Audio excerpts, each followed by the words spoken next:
So we're back again for part 3 of the cellular energetics lesson. This is still unit 3 in the AP biology curriculum. And specifically today I'm going to discuss in the Campbell Biology in Focus textbook pages 141 to 142. And also we'll talk about pages 145 to 146. Now, we have been for a while now talking about energy in cells and various ways energy is used and transformations that involve energy. I want to get more specific today. I want to talk about a very important biological process, a catabolic pathway, to use the fancy term, called cellular respiration. Now, we're going to go into a lot of detail on this a little bit later. Today, I'm just going to give you some basics. But cellular respiration is the basic process of taking a fuel, usually glucose, but not always glucose, sometimes lipid, sometimes amino acids that are left over after we digest our proteins, but some kind of organic fuel that has energy stored in it. And cellular respiration allows us to break down that fuel, to break the chemical bonds, release the energy so that we can use that energy for cellular work. Now, we talked about energy as we talked about money as a metaphor for energy. We talked about the fact that $100 bill is too much money to spend all at once sometimes. So it's useful to take a $100 bill and break it up into $1 bills. They're easier to spend. Well, likewise, a large metabolic fuel like glucose has too much energy to be useful all at once. So what cellular respiration allows us to do is to break up that glucose molecule and release the energy in small, usable units, $1 bills, if you will, which are called ATP molecules. And we talked previously about what ATP is, what it looks like, and how it stores energy. So a quick overview here of cellular respiration. The very first step in cellular respiration is called glycolysis, the initial breakdown of glucose is glycolysis. Glyco means sugar. Lysis means to split. So this is literally splitting sugar. It's an anaerobic process. That means it does not require oxygen. So any cell can do this under almost any circumstances. And this first step, this glycolysis step, does not even require any special metabolic machinery. You don't even have to have mitochondria in the cell to do this, because notice glycolysis happens in the cytoplasm of the cell. So very simply, what glycolysis does is it starts with one molecule of glucose, which is a 6-carbon sugar, and that is split, almost literally split in half, to make 2 3-carbon compounds or molecules called pyruvate or pyruvic acid, which is the same thing. The real importance of this, though, is right here. It also produces 2 molecules. Well, technically it produces 4 molecules of ATP, but 2 are lost, and so you have a net gain of 2 ATPs. That's why glycolysis is important. The whole goal, always remember this, the goal of cellular respiration is to break down glucose and get the energy into the form of ATP, because ATP is the only form of energy our cells can truly use.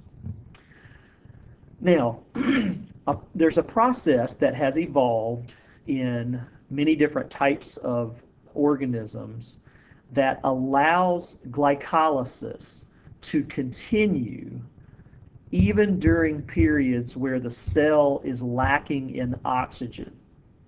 Now, it's kind of strange. I know I sound like I'm contradicting myself. Glycolysis is an anaerobic process. It doesn't require oxygen. However, if a cell, certain types of cells, are without oxygen for a long period of time, then glycolysis will eventually stop for reasons that are a little bit too complicated to get into right now.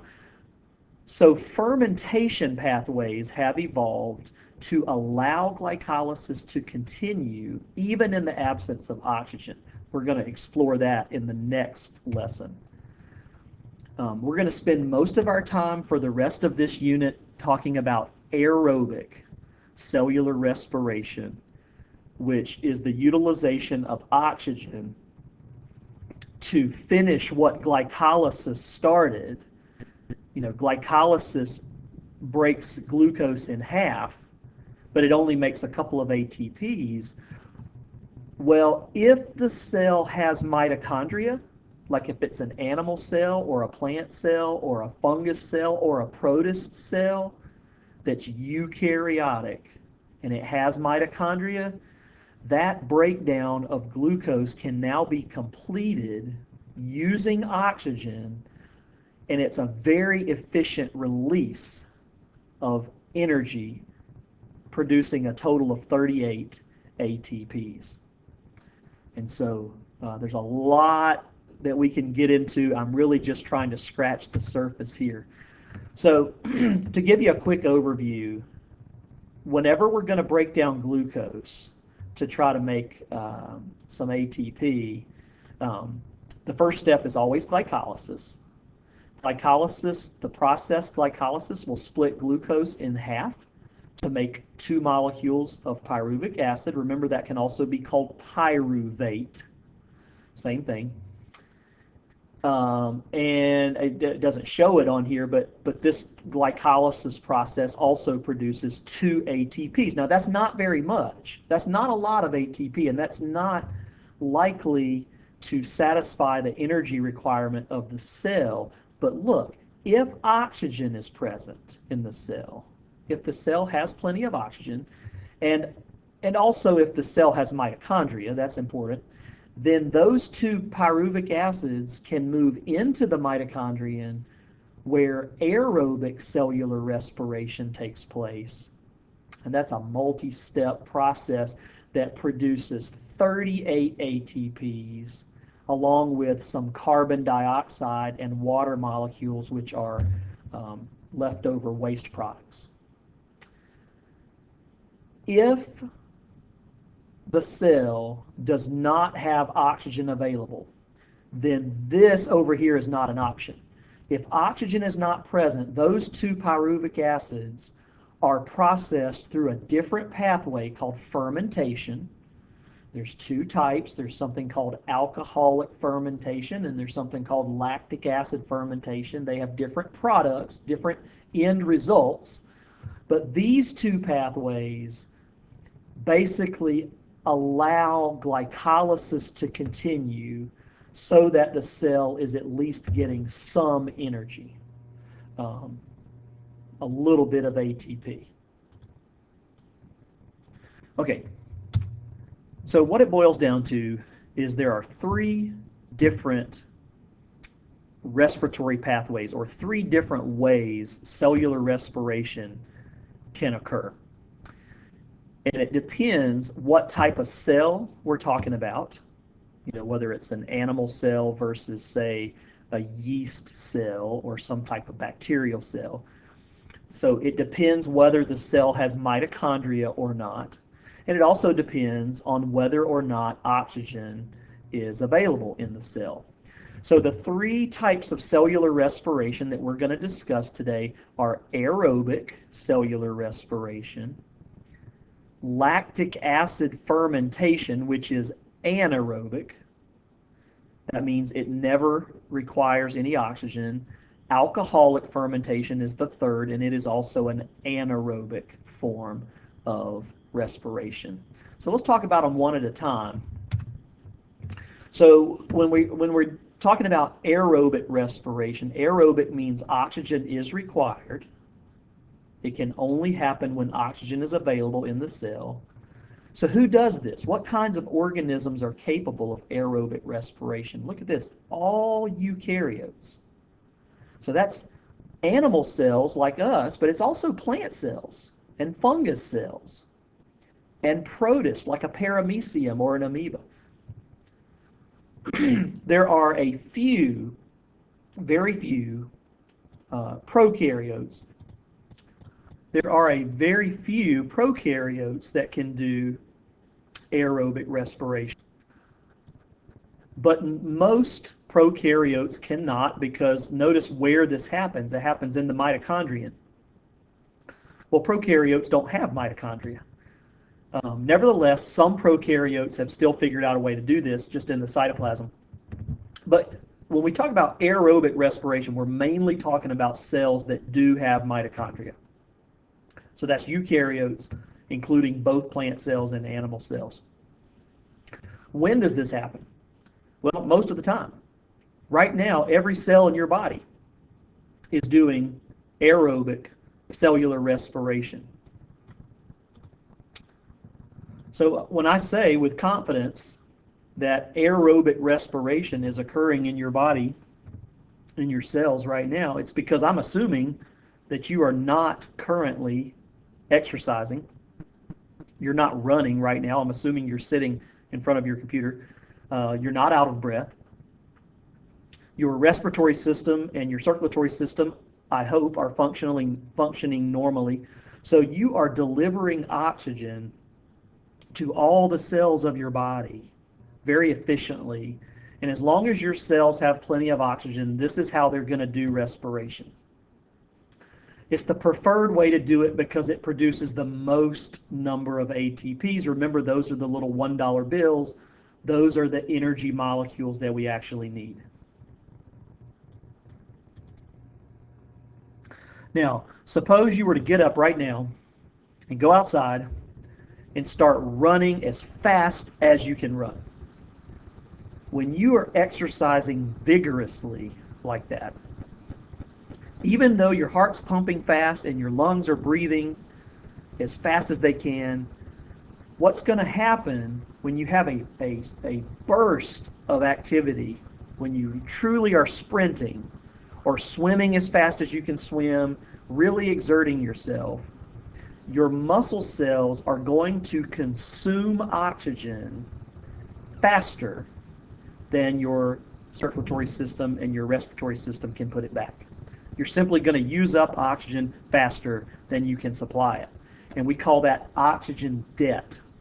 And when that happens, this aerobic process has to temporarily shut down. Because remember, it requires oxygen. If your cells are running low on oxygen, you're going to have to temporarily switch to an anaerobic process that does not require oxygen. So this process that happens in animal cells, especially muscle cells, I guess it really could happen in any animal cell, but primarily happens in muscle cells because those are the ones that tend to run out of oxygen the fastest. It's called lactic acid fermentation. And your muscle cells switch over to this anytime you engage in very strenuous exercise. And I'm not just talking about a leisurely stroll, but I'm talking about exercise that gets you out of breath. That's when you know you're in oxygen debt. Now, this happens in the cytoplasm. Notice, technically, lactic acid fermentation does not produce any ATP, but it does allow glycolysis to keep going. And glycolysis, we know, gives us 2 ATPs per glucose.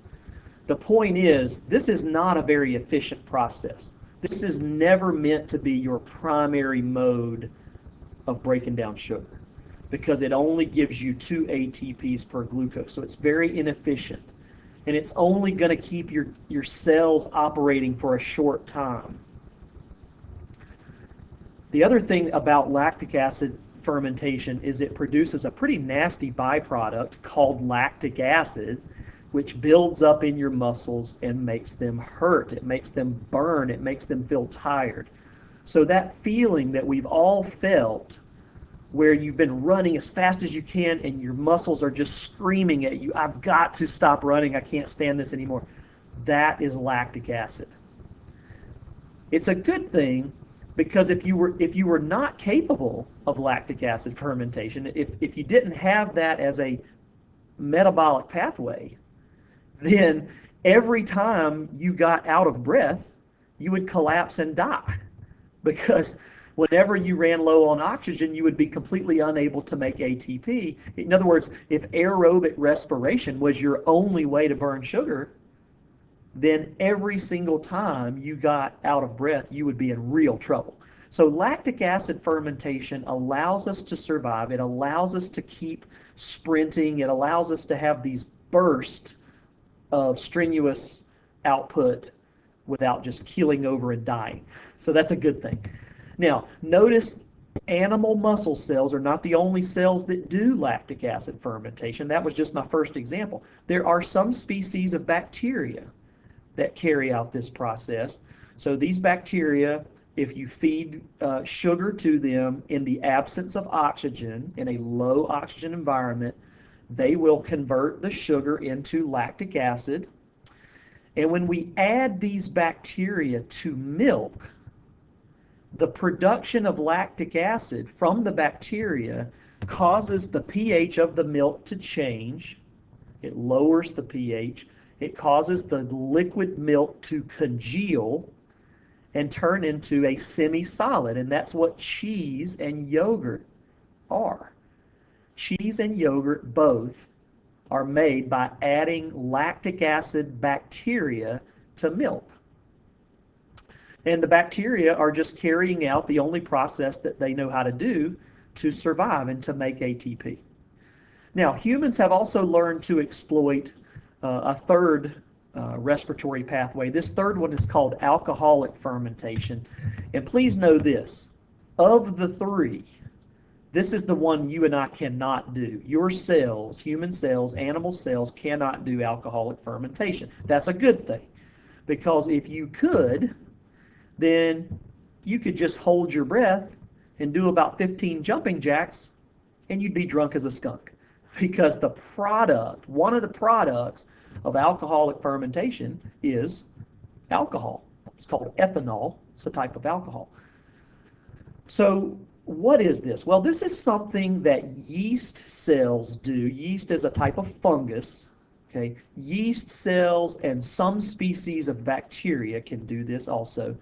And I believe plant cells, maybe under certain circumstances, can do this.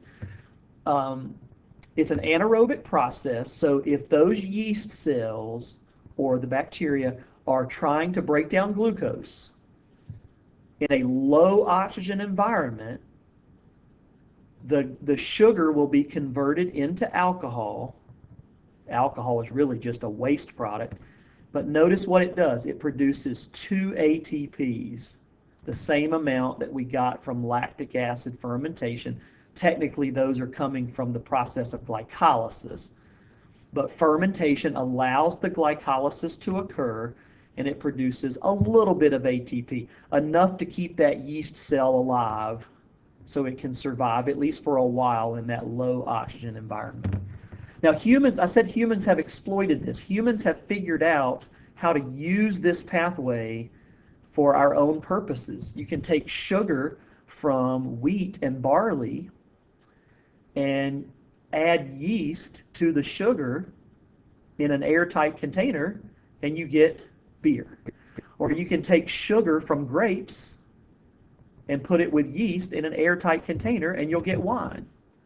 So the fermentation process that produces beer and wine is just a natural biological process carried out by yeast. Again, yeast is a type of fungus. Anytime they are trying to survive in a low oxygen environment.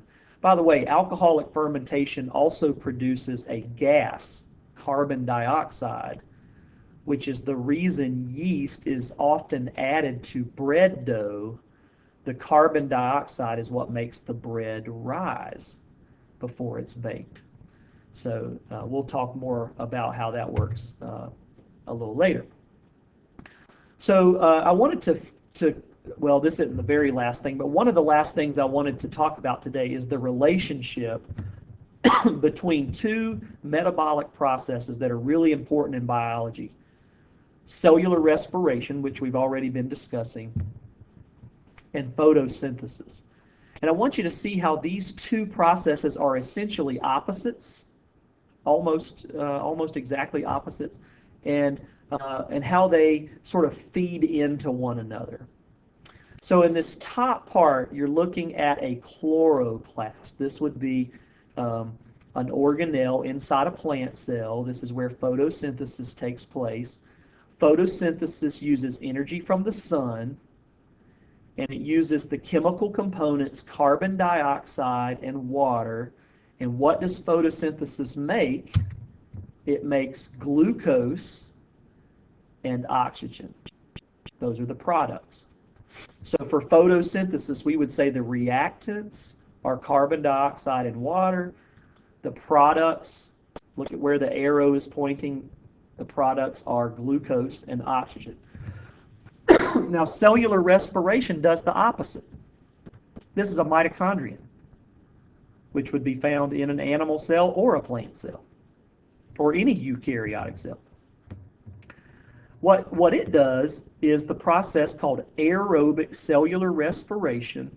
So it starts with glucose, it uses oxygen to break down the glucose, and what does it produce? What are the products? Carbon dioxide and water. So you see how that makes a nice little cycle? So the reactants of respiration are glucose and oxygen. The products of respiration are carbon dioxide and water. Now, remember, whenever we break down glucose, our goal is to convert that energy into ATP. Aerobic cellular respiration produces a maximum of 38 ATP, and there's always a little bit of energy that's lost as heat. That's why when you exercise and your cells are burning lots of glucose so that you can make lots of ATP, your body heats up a little bit. You know, you start to sweat when you exercise. That's because of that lost energy that is released during cellular respiration. Okay, so this is review. We've discussed the mitochondrion before. We've looked at the structure. I just wanted to quickly review the parts because in order to understand the whole process of aerobic cellular respiration, you're going to need to remember how the mitochondrion is set up. So remember, the mitochondrion has two membranes, both made out of a phospholipid bilayer. This inner membrane would have been the original membrane that surrounded the bacterium long ago, 2 billion years ago, when this mitochondrion was living independently as a prokaryote. And then the second membrane, the outer membrane, is the one that was added during phagocytosis when the host cell swallowed up that small bacteria. So that's why mitochondria have two membranes. Remember, that's endosymbiotic theory from Lynn Margulis. We've discussed that before. The inner membrane is highly, highly folded. It has lots of little nooks and crannies. It's highly folded to fit more of that membrane into the mitochondrion. It allows the surface area to be greater, which makes more room for the chemical reactions that need to take place in there. Embedded within these little folds, by the way, the little folds are called cristae. The little folds on the membrane are called cristae. Embedded in the cristae are very special proteins that make up a chain. It's called the electron transport chain. And as the name implies, electrons are going to travel down this structure. And as they do, hydrogen ions, which are also called protons, are going to get pushed out into this space. There's an in-between space in between the two membranes. right here, it's called the intermembrane space. See, these protons are going to get pushed out by the electron transport chain, and they're going to end up trapped in this space. There's going to be a large number of H pluses, protons, trapped in this area. And that creates a very strong, very powerful concentration gradient. We're going to have a high concentration of protons here. We're going to have a low concentration of protons inside the matrix. And then you've got this special, very special channel protein called ATP synthase. And what that's going to do, it's going to open up. Those protons are going to flood back into the mitochondrion, moving from an area of high concentration to an area of low concentration. So we're going to get this facilitated diffusion of protons. And as they flow back in, that is going to drive the synthesis of ATP. It's a process called chemiosmosis. I know that doesn't make a lot of sense to you right now. I probably shouldn't even mention chemiosmosis at this point because it's a little early. But I'm just kind of planting a seed in your brain. All of this is going to come together when we go through the steps of aerobic cellular respiration.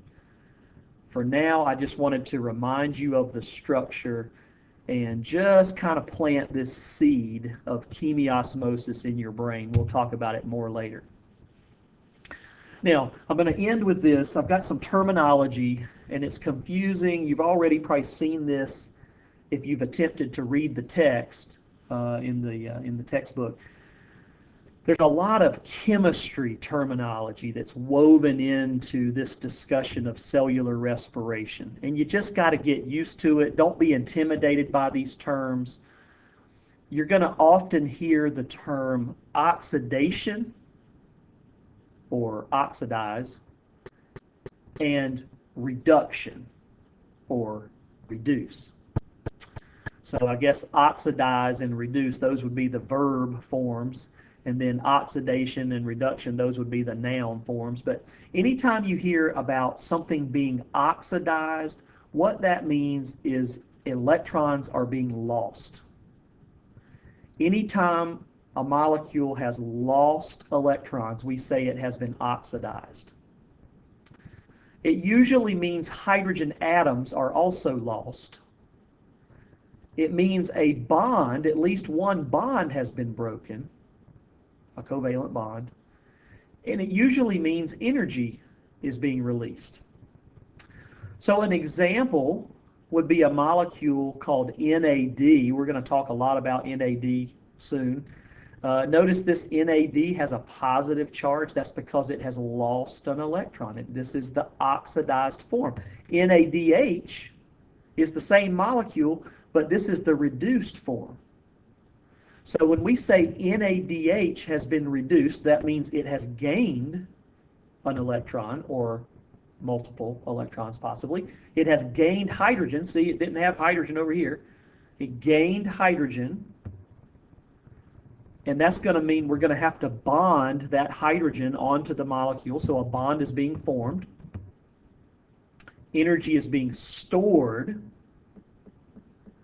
And the reason it's called reduction is because the positive charge that it used to have is now it's gone. It's been reduced. It's been lessened, you see. So here's the easy way to keep this straight. Just remember the acronym OIL RIG. OIL-RIG. Oxidation is losing. OIL, oxidation is losing. RIG, reduction is gaining. Talking about the electrons. Oxidation is losing. OIL. Reduction is gaining. RIG. Oil rig is an easy way to keep those straight. Another term that comes up a lot in this unit is phosphorylation. That's got so many syllables I don't even want to think about it. People get intimidated by that word. Don't be. To phosphorylate something is just to add a phosphate group to it.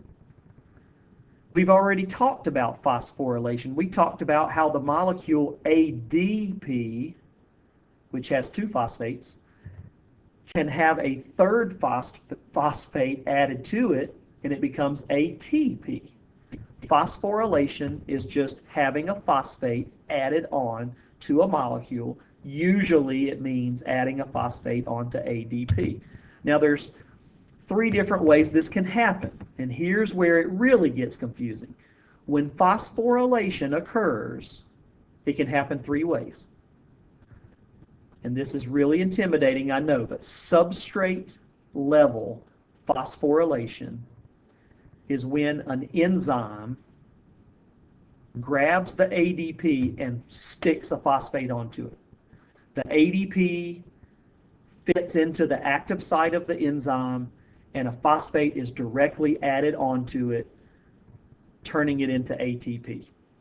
This happens in glycolysis, and it happens in the Krebs cycle, which we'll be learning about soon.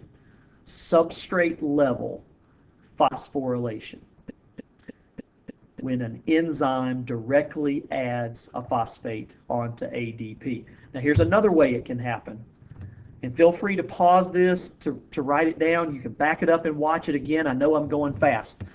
Oxidative phosphorylation is when we have that process that I mentioned before called chemiosmosis, where you have a proton or H plus concentration gradient, and you have these H pluses that are moving through an ATP synthase protein. Remember the picture I showed you right here? Here's a H plus, and it's moving through the ATP synthase, passing from one side of the membrane to another. That's chemiosmosis. It'll make more sense later, trust me. But when chemiosmosis is used to make lots of ATP inside the mitochondrion, that is called oxidative phosphorylation. And the third way, I said there's three ways this can happen. The third way to make ATP is photophosphorylation. Look at how many syllables are in that word. Photophosphorylation, we're not going to talk about that for a while because that's photosynthesis. This is something that only happens in photosynthesis. Doesn't happen in respiration. Photophosphorylation is where chemiosmosis makes ATP, but not in the mitochondrion, in the chloroplast. And it's powered by light. Photo means light. So this only happens in plant cells and algae cells and a few types of bacteria. And this is something that only pertains to photosynthesis. So what I did today is I did a lot of seed planting. Okay, I don't expect you to fully understand these terms yet. Photophosphorylation, oxidative phosphorylation, substrate level phosphorylation. Good Lord, you know, chemiosmosis. I'm just planting seeds. And seeds have to be planted in order to sprout. You know that. So trust me on this. When we go back through this and we hit the details, it'll start to gel. It'll start to make sense. You just got to trust me and be patient. Now, I started this last time, and I'm going to do it whenever I remember to do it. Today's extra credit code phrase of the day, and I need to do this maybe not always at the end of the lesson, but today, here it is at the end. First 10 people to email this phrase to me will get some extra credit. Here we go. App State Mountaineers are #1. And you better believe that's true. Here we go again. App State Mountaineers are #1. Email me that phrase, get some extra credit. And guys, have a great day.